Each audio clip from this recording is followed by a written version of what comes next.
Back when the original Outlast came out, I remember all the freaking praise it got.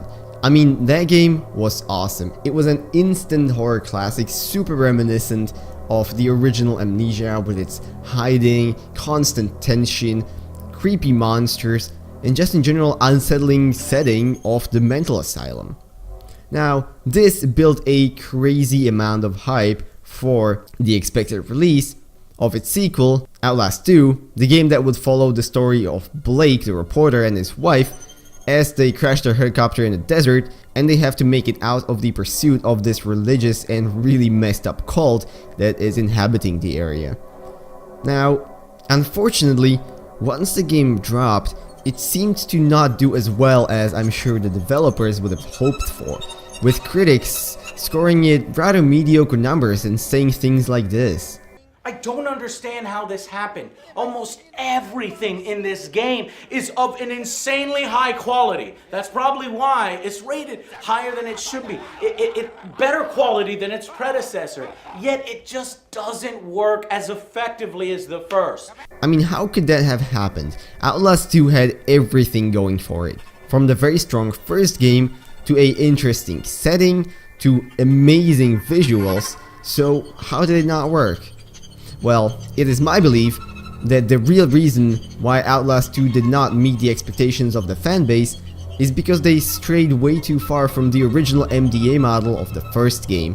And today, I'm gonna explain to you what that MDA model is, how they strayed away from it, and why, in my opinion, this led to the fanbase not being as welcoming to the second game as they perhaps could have been.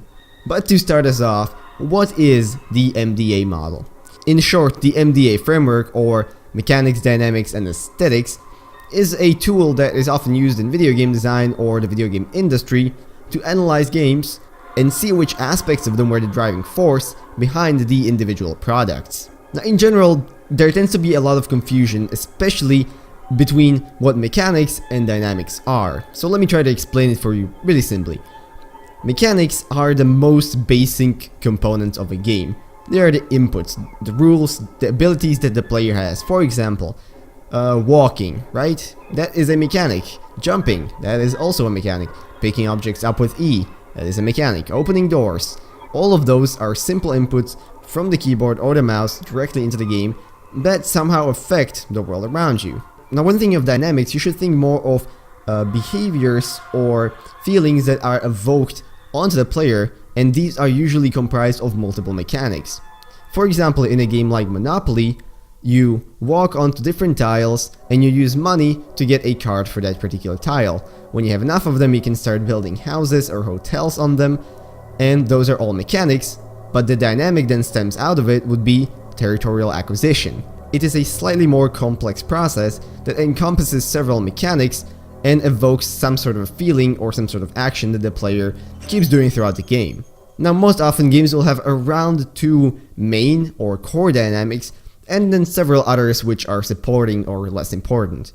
Now, to understand why Outlast 2, in my opinion, strayed away from the original MDA model, we need to analyze Outlast 1 first.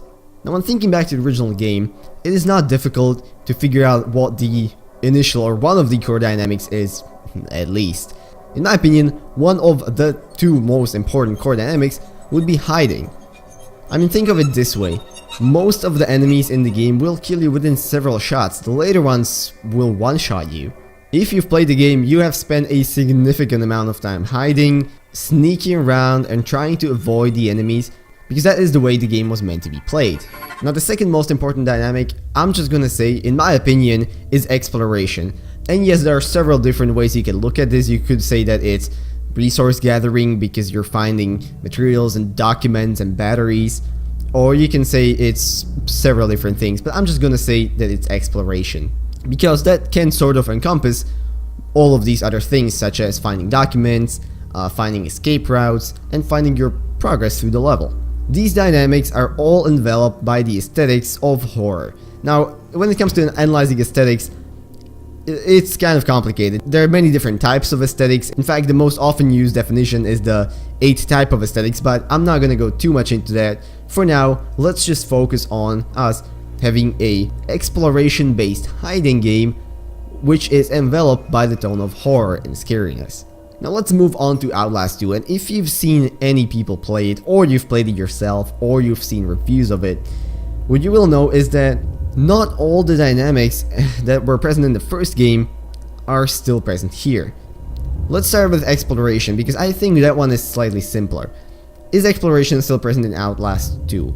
Yes, absolutely. You will spend a significant amount of time kind of just walking around, but for some reason, and I think this is because the game was somewhat streamlined, in the sense that you will be most of the time walking along a single path, it does feel like there is less of it.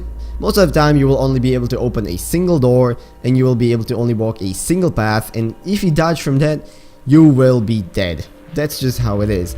Now, this is not really the problem, okay? A bit of a streamline from the exploration is not a big issue. You will still be finding batteries, you will still be finding documents, and you will still be looking for ways throughout the level. So this is all fine. The problem, in my opinion, comes with the dynamic of hiding, and also, coincidentally, with the aesthetic of horror.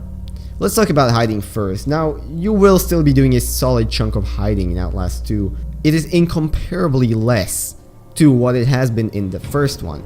The second you realize that hiding is much less useful than just straight up running and trying to outrun the enemies, in that moment you will mostly stop doing it and just try to rush through everything. Now the problem is, this is already straying really far away from what the original game has intended to be. The thing with the MDA model is that individual aspects are meant to support each other. The mechanics and the dynamics support the aesthetics, and vice versa.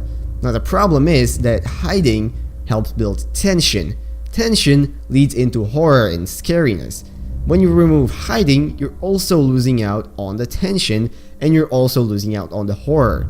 Couple that with the fact that, in my opinion, and I think in a lot of other people's opinions, the monsters, or in this situation farmers, of Outlast 2 are just not scary, and you are losing on a big chunk of what the first game was. Another issue here is that even though the running and sprinting and escaping is so much more present than the hiding, the levels are often not optimized for it, leading to common restarts and having to play the same section over and over again, which once again leads to removal of the tension, removal of the scariness, and in the end you just feel like you're playing a freaking racing game where you are the car and all the other enemies are the other cars, and you're just trying to race towards the exit of the level, get a short loading screen, and then keep on going. Now I don't want to keep going in circles, so let's just cap it off by me saying that I do not think Outlast 2 is a bad game. Not at all, in fact.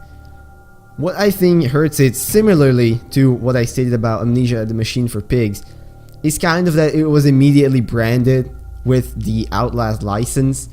Players' expectations were way off, and when the game ended up delivering on something different, it just ended up being less enjoyable than it potentially could have been.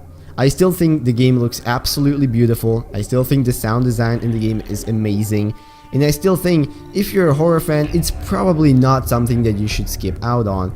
And especially, you know, if you like the first Outlast, there will be things that you'll enjoy. Maybe there might even be things that you really enjoy. For me, those were the school parts in particular.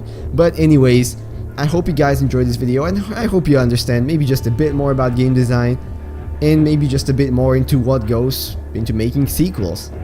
The most important thing is to look at the first game, see what it did well, and then try to transfer that into the follow-up.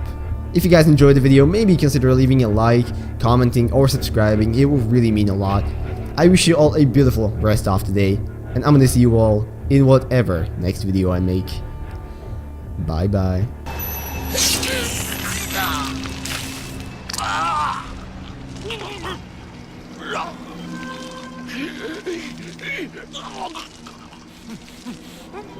Oh.